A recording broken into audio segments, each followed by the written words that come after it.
Hey, this is Andy from American Hobbyman. Today I'm going to be reviewing the Plano Guide Series tackle box. I'm going to be showing you how to load it, what it's capable of doing, and how much stuff it can hold. I think it's a great tackle box.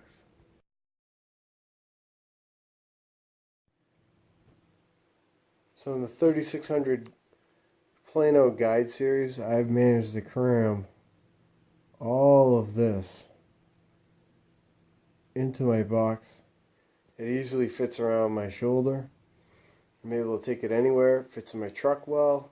I can walk through the woods or down a stream. I can fit it on my kayak. I can put it on my boat. First thing I'm going to load into my box is all of my worms. I tend to fish a lot of worms. I do a lot of bass fishing. You can see that I'm not really partial to any one type. I like them all. I actually just made a video about making your own custom worms. Plenty of space for more. The next thing I'm going to load is my trout gear. I load a lot of different types of hooks. I have a small box from Plano with lots of BB weights and smaller hooks. I'm also going to put a tin of just regular weights. And then all kinds of different types of eggs that I'll fish during the spring when I go out for my rainbow trout. I like to put those in the two side compartments. One compartment is pretty open, not much going on there, and I like to put all of this stuff in that side. The other side has a couple neat features. It's got some pockets inside. You can actually have a cell phone holder, but I tend to just stuff all of my trout eggs inside of that. So let me load them up and I'll show you what it looks like. Alright, so I've loaded one side with all my hooks and weights in that Plano box. Actually has a spot for your cell phone holder. I chose just to put this nice small Plano box right in that spot. It should zipper up nice and tight. On the other side, I put all my trout eggs. I've got 6 different types. This one is for your sunglass holders, which you can put in there, but they're usually on my face or on my head. And on the side pockets, I like to put more bait. The more bait I can get in there, the more fish I can catch. And that should zip up nice and tight as well. Next thing I'm going to load up is my rod equipment. So I keep some graphite. I keep some, this is plastic that you can actually melt to put a tip on, just in case I snap a tip or something like that. I've got some oil and some real grease. I also keep a small Leatherman in the front, although I usually keep one in my pocket at the same time. Those are going to go in these front pockets here.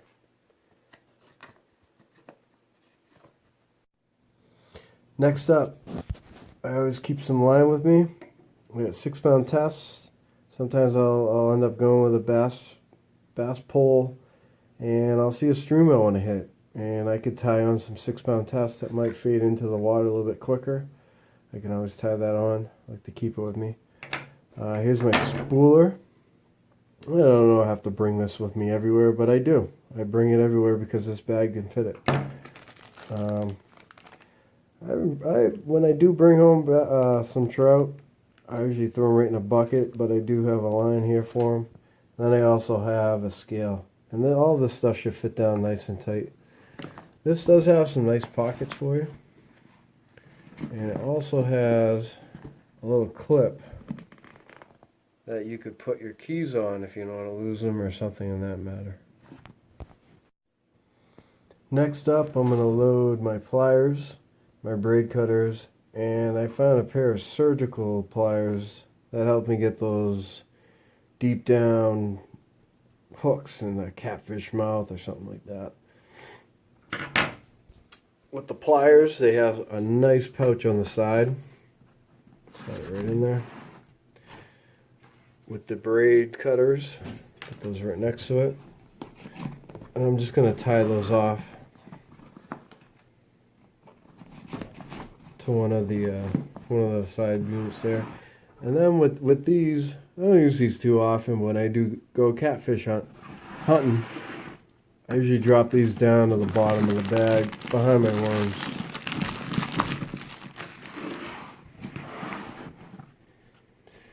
Last but not least, here's all my tackle. First box I'm going to show you and how I organize my stuff is the working box. This is the box that's going to stay on top. It gets bungeed down. Slide it right underneath.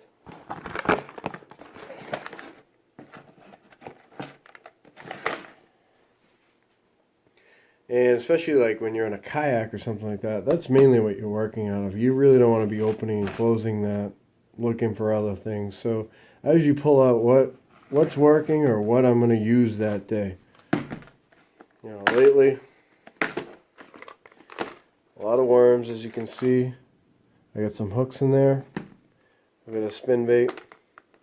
I got a Z-Man clatterbait. Some more hooks. Maybe a spoon, I'll throw that out. And frogs, depending on the season. So that's going to go on the top. Next, I divide it up. I got spinners. I've got fish and frogs. More of the lures, not the worm type of frogs. I got my crankbait. I'm doing deep water. I got my spoons, and I can grab this one box, and I can grab with me if I'm going trout fishing. And then I've got a bobber and hooks. Lots of nice hooks in there. I got some weighted hooks down here, plenty of bobbers, and you know, some weights, leaders, steel leaders. And I'm gonna load these into the box here. Alright, and when I'm ready to hit a lake, pond, or river, this has everything I need. I got my working box on top. I've got all my stuff organized inside. I've got all the tools I need in the front. I got my trout hooks and stuff on the side. Trout eggs and everything else in the back. My license. And my worms. This is a great bag, and this is how I organize it. As you guys saw in the beginning, I had an entire table worth of fishing supplies, and it all fits into that really easily. I'm all set. Tomorrow I'm going to go fishing. I'll get everything I want to do. I can hit a lake, a pond, or a stream. I'm ready to go. Throw us in my truck. A couple rods in the back. And hopefully I'll be hooking them. See you next time on American Hobby Net.